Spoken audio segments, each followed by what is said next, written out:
I caught my best friend in my bed with my boyfriend. And instead of screaming, I smiled because I already knew exactly how to destroy them both.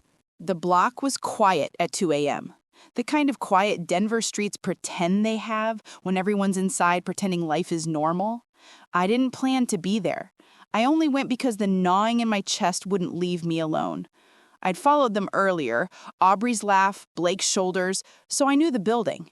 I knew the window you could see from the alleyway. I knew that small apartment number like a secret I hadn't asked for. When the curtain moved, it snapped me awake in a way no text thread ever could. There they were, blurry through glass, bodies tangled in sheets, skin and whispers, and the kind of intimacy that confirms what your gut has been screaming for weeks. I didn't knock.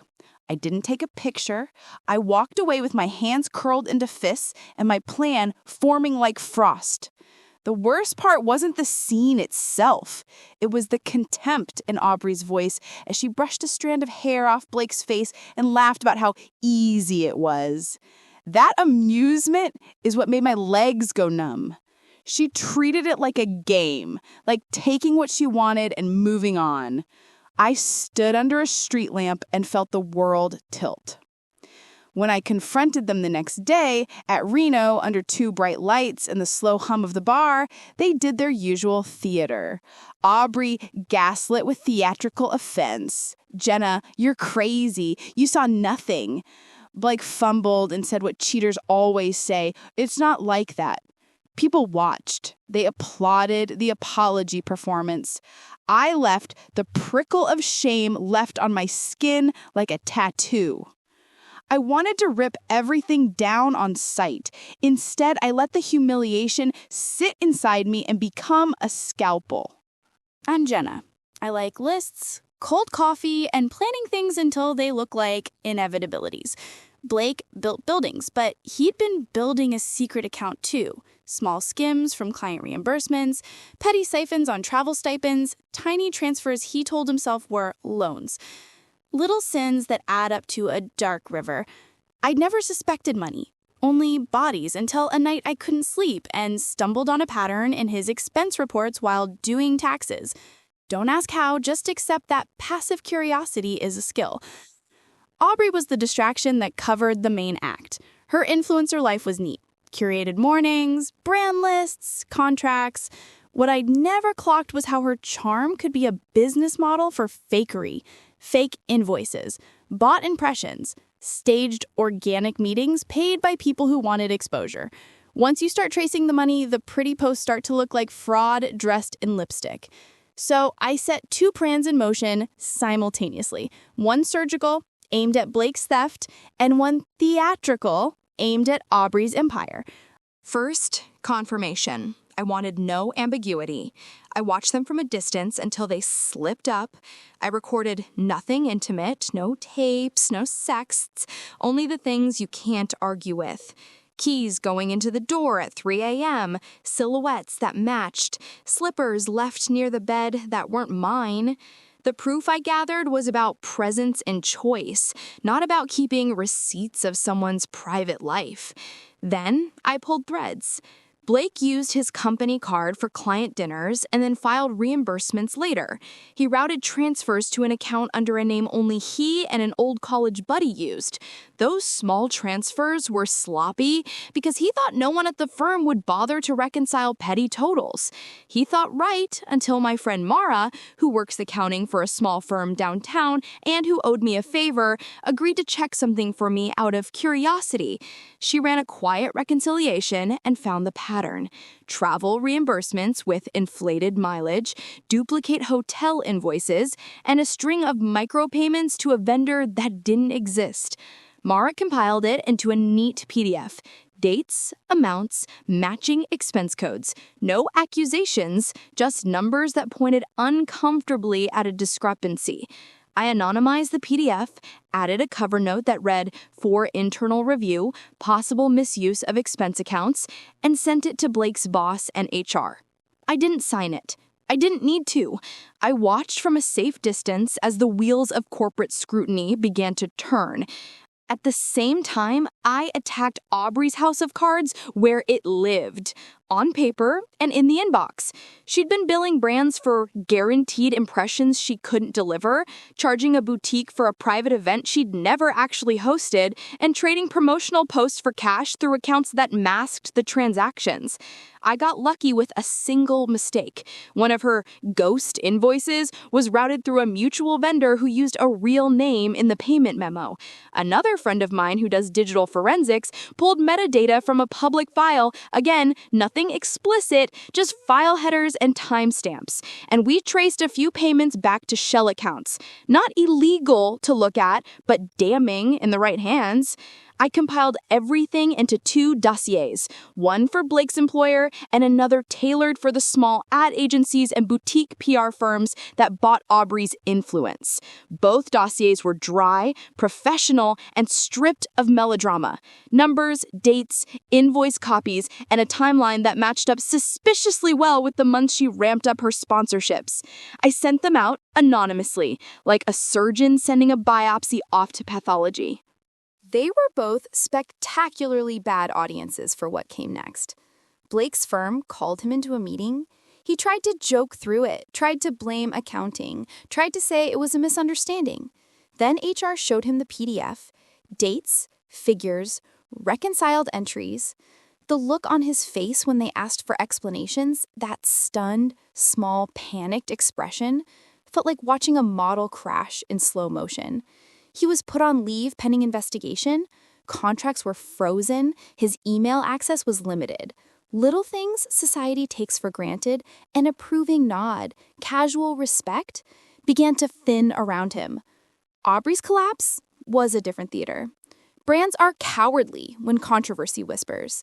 I sent her dossier to 5 boutique PR firms and 2 mid-sized brands she'd worked with.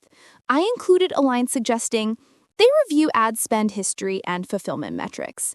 I also reached out to a local business reporter, not with a raw sex tape or anything obscene, but with a carefully explained pitch. Are local influencers selling fake metrics? Here's a case study. I included the invoices, no nudity, no explicit content, just receipts, payment memos, timestamps, and the odd match between payments and staged posts. Aubrey tried to write it out. She posted a defiant story, practiced sincerity in 10-second bursts, and scheduled apology tweets. Sponsors paused mid-campaign. 2 contracts were pulled. One boutique event canceled its booking. The influencer houses that had lived off her guest list started to distance themselves, afraid of contagion. What made it devastating and a hair more horrific than the usual public fall was how precise it was. This wasn't a smear, it was a ledger collapsing under its own weight. People don't explode when you tell them the truth. They stop trusting the currency they used to trade in. For her, that currency was clout. For him, it was trust within his professional community. Both evaporated, quietly but completely. Aubrey came to me the night the first sponsor emailed to say they were auditing her last 6 months of work. She walked into the cafe looking like an actor who'd forgotten her lines. "Jenna," she said, eyes raw. "I don't know what happened. Someone's out to get me." Her voice had that practiced fragility, half performance, half genuine fear. I slid my hands around my cup and told her a truth that felt clean and calibrated. You did it yourself. You built a system that rewarded the audience's desire to believe. You took what you wanted and labeled it opportunity. Maybe people will forgive you. Maybe they won't. But you can't gaslight paper. She tried the old playbook, cry, apologize, promise growth, but the sponsors wanted audits and the PR firms wanted distance. Blake's company opened an investigation, and at a private meeting, HR asked if I would be willing to provide a statement. I said I'd corroborate dates and times of observed behavior. I wouldn't fabricate. I wouldn't smear. I would, however, tell the truth I had. Blake's professional life unraveled. Contracts were rescinded. Colleagues who once toasted his promotions now avoided elevator conversation. He filed for leave. I found out later that he was interviewed by an investigator who asked about transfers, approvals, and expense reports. No dramatic courtroom scene, just the laborious, watchful mechanics of someone losing a career. Aubrey begged for a chance to clean it up. She tried to offer exclusives to reporters, staged contrition pieces, and behind-the-scenes growth journeys. But the agencies had copies of the invoices I'd included, and people in PR think in metrics and risk curves. Brands didn't want to be next. Her follower counts plateaued and then dipped, slowly, humiliatingly. She posted about healing, about self-work, about community. The comments were polite at first, then incredulous, then cruel.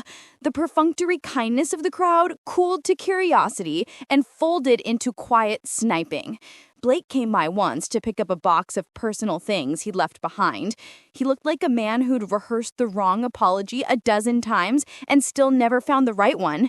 He said quietly, "I'm sorry." It wasn't for being caught. It wasn't that deep. It was for the mess he'd made and for the fact that he'd let it happen under our roof. He left the box on the curb and walked away. Aubrey's empire didn't implode with a glowing headline. It died of attrition, canceled deals, a manager who quit, fewer invitations, the slow business death of being uninsurable as a brand partner. That is a punishment worse than a trending story in my book, because the world moved on and left her behind. People ask me if I regret it. They ask if I crossed into something ugly. Maybe I did.